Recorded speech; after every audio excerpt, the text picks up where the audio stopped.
皆さんこんにちは、こんばんは、てしもです。いつもご視聴ありがとうございます。今回初めて見つけてくださった方もどうぞよろしくお願いします。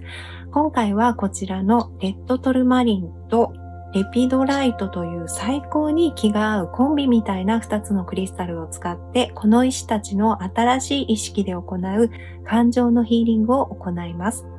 今回と次回2回にわたって感情や執着を癒すことを中心としたヒーリングを行います。これは何かあなた様がこれをいつ見ているかにかかわらず、その後すごい明るいワクワクする季節がやってくるような気がするんですね。このチャンネルを見てくださっている皆様全体の空気として何か感じるんです。リアルタイムだとゴールデンウィークだからかなっていう気もするんですけれども、なんとなくそういう気がするので、その前に感情を浄化してエネルギーを流れやすくして準備をしておこうと思って企画しました。この動画はヒーリングに同意していただいた上で、ただ流すだけでも効果がありますが、このヒーリングラボではクリスタルとつながる喜びや楽しさも体験していただけたらいいなと思って動画を作っていますので、もし気が向いたら興味があったらで大丈夫なので、石についてのお話の後のクリスタルの呼吸もヒーリング前にぜひ実践してみてください。感情のヒーリングと言われて、癒すべき感情がすぐに思い浮かぶ。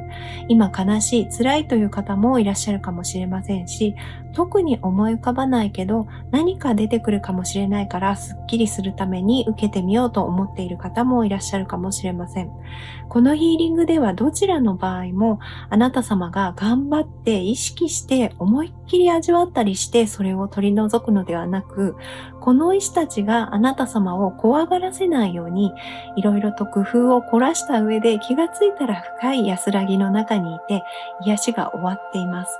もちろん感情のヒーリングなので、人によっては涙が出たり辛いっていう感覚が一気に出てくる方もいらっしゃるかもしれませんが、ヒーリングが終わる頃にはそれが出ていって、その出ていったエネルギーのことを客観的に見ることができて、自分が何か楽天的な空気に包まれているのが感じられるかもしれません。また不安から緊張しやすい方や心臓の動悸が気になって眠れない時にもとてもおすすめのヒーリングです。私がなぜ今回ここまで冒頭でぶち上げるかというと、このヒーリングは感情のヒーリングなのに、どこか明るく、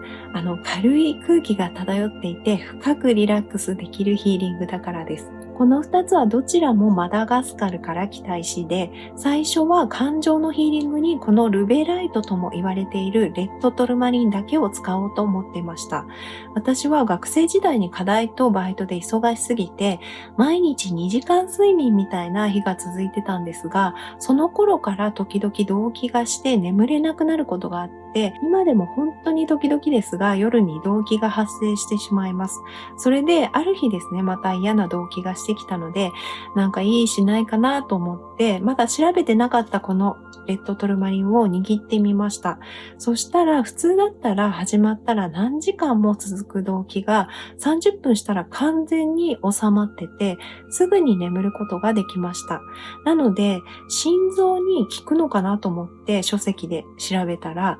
なんとですね、心臓の完璧な振動パターンを保持している石で、心臓の不調を持つ人におすすめ、ハートヒーリングという記述があったんですね。それでこの石は上辺だけの感情のヒーリングではなく、根本的にハートを癒す効果があるのではないかと思って、自分で瞑想やヒーリングをして調べ始めました。そしたらすぐに、こちらのレピドライトも一緒に使った方がいいという気がしてきて、そのうち2つがセットのように感じるようになったので、こちらも採用しました。実際ですね、レッドトルマリンとレピドライトは共生、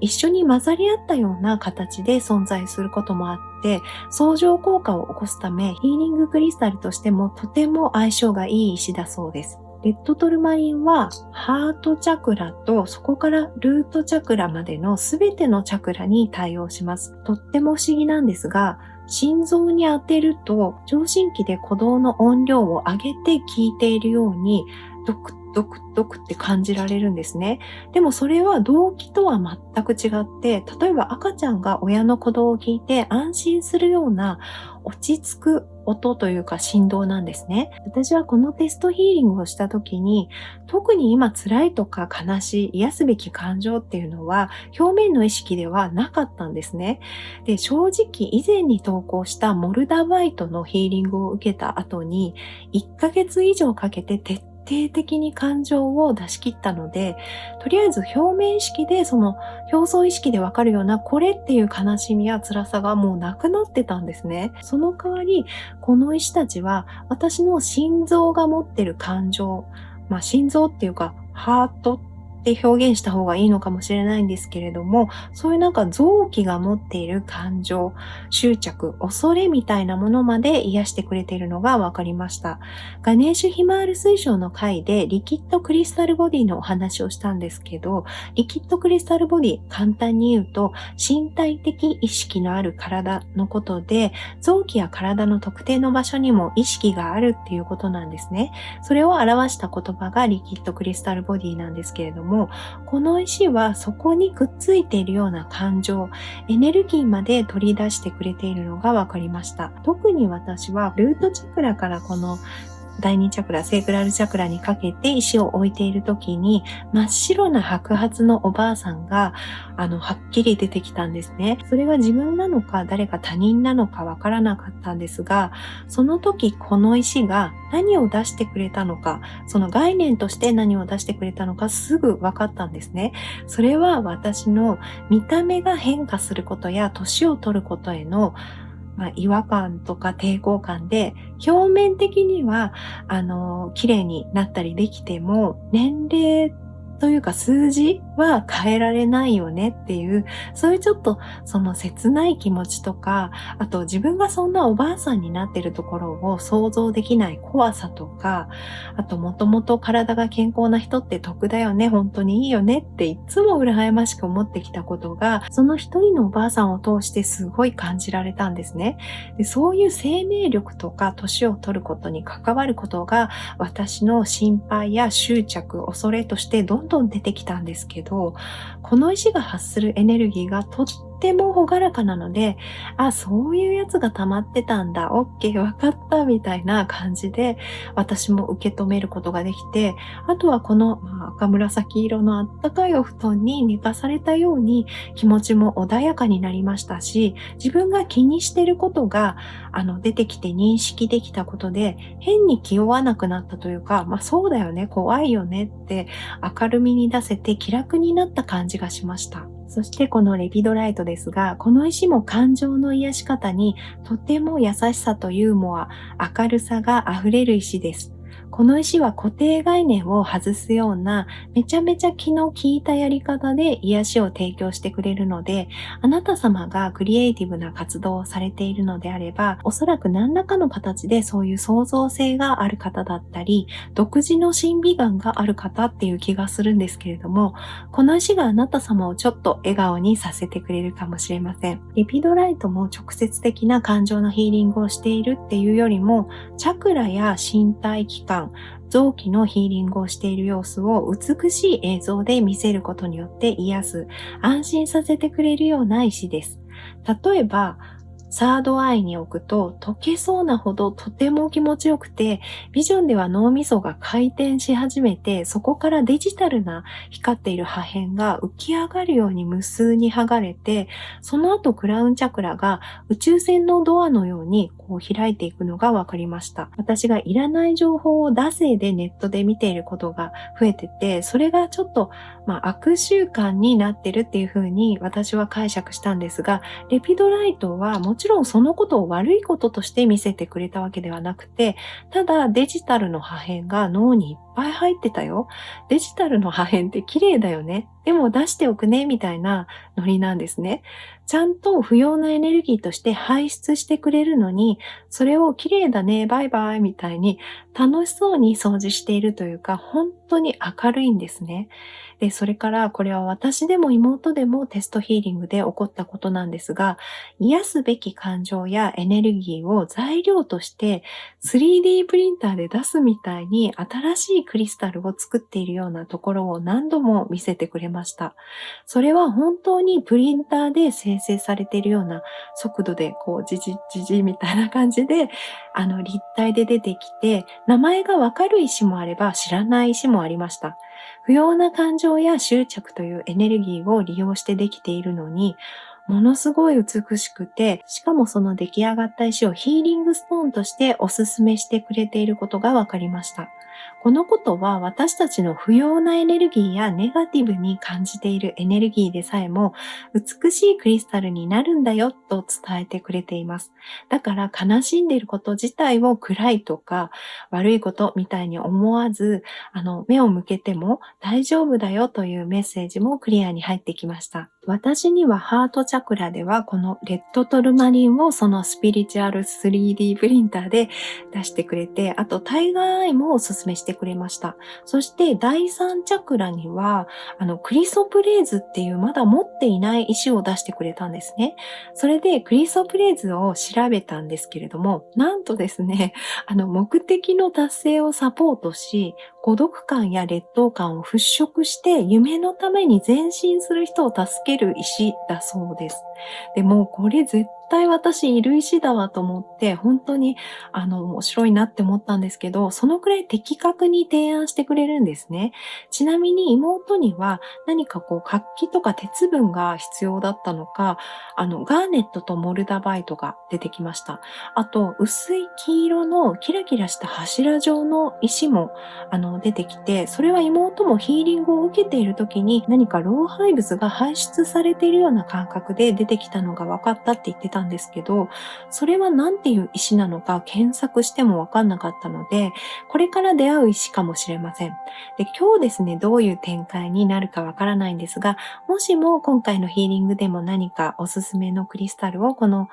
石がプリントしてくれたらお伝えしますね。こういうビジョンで出てきたのは私のヒーリングの特徴で、私が映像や色や質感で感じることが得意だから分かりやすく伝えてくれてるんだと思うんですが、レピドライトについて調べていると、ロバート・シモンズ氏の記述の中に、敵意に対して身構えずに対応し、輝きを失った環境であっても、美しさが目に留まるよう働きかけてくれるという記述がありました。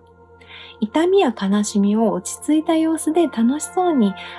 美しいクリスタルにして出してくれたこのレピドライトの優しい行動そのものが書いてあったので感動だったんですが、あとですね、ストレスが解消されネガティブな感情や結果を強く求めるパターンが消えてリラックスできる、精神活動が落ち着くという記述もありました。そのように感情のヒーリングをするといっても、嵐の中に放り込んでスパルタ式で変容を起こすようなやり方ではなく、優しさとユーモアを持ってヒーリングしてくれる石です。感情や執着を手放したくて書き出すワークをすると、それももちろんすごく効果的なやり方で私もいっぱいやったんですけれども、どうしても表面の意識が邪魔をして書けないことがあったりとか、もう浄化した感情を再び呼び出して強化してしまって、新しい悲しい記憶として蘇らせちゃうことがあるんですけれども、クリスタルヒーリングではあなた様が今本当に癒すべきことだけを石の肌とあなた様が共鳴することによって浄化してくれます。ちなみにですね、妹はテストで遠隔ヒーリングをする前に、今回は感情のヒーリングだよって私が伝えた途端に具体的に何とは言えないような悲しみや痛みが胸のところにわーって集合みたいな感じで集まってきちゃって、もう泣いちゃうぐらい最初の方はかなりハードだったらしいです。でもその後はすごく落ち着いて、とっても気持ちよく癒されていたそうなので、そういう方がいらした時のために、こちらのですね、心の痛みに対して素早い鎮静効果のあるアクアマリンもサポートとして使っていきます。それではここからクリスタルの呼吸を行います。このレッドトルマリンとレピドライトを片手に一つずつ持っているイメージをしてみてください。結構大きくてずっしりしています。磨いた握り石なので手のひらにぴったり吸い付いてひんやりして気持ちがいいです。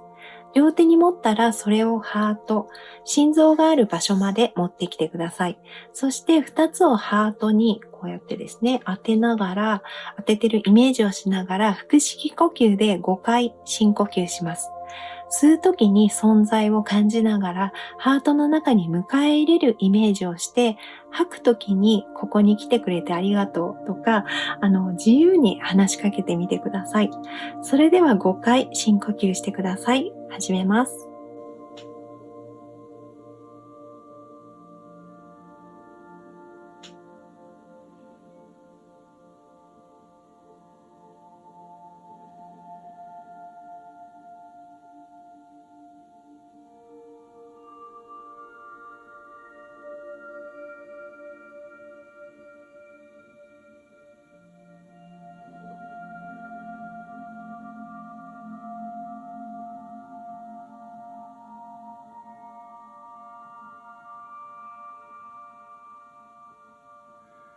このヒーリングは1回でも十分な効果がありますが、繰り返すことでさらに波動が定着し、変化が促されます。7日間もしくは21日間連続で受けていただくのもおすすめです。動画は流すだけで効果が得られるようになっていますので、流しながらリラックスして他のことをしていても眠っていても大丈夫です。体の感覚を感じながら受けるのも面白いですし、瞑想用の BGM としてもおすすめです。それではあなた様のヒーリングを始めます。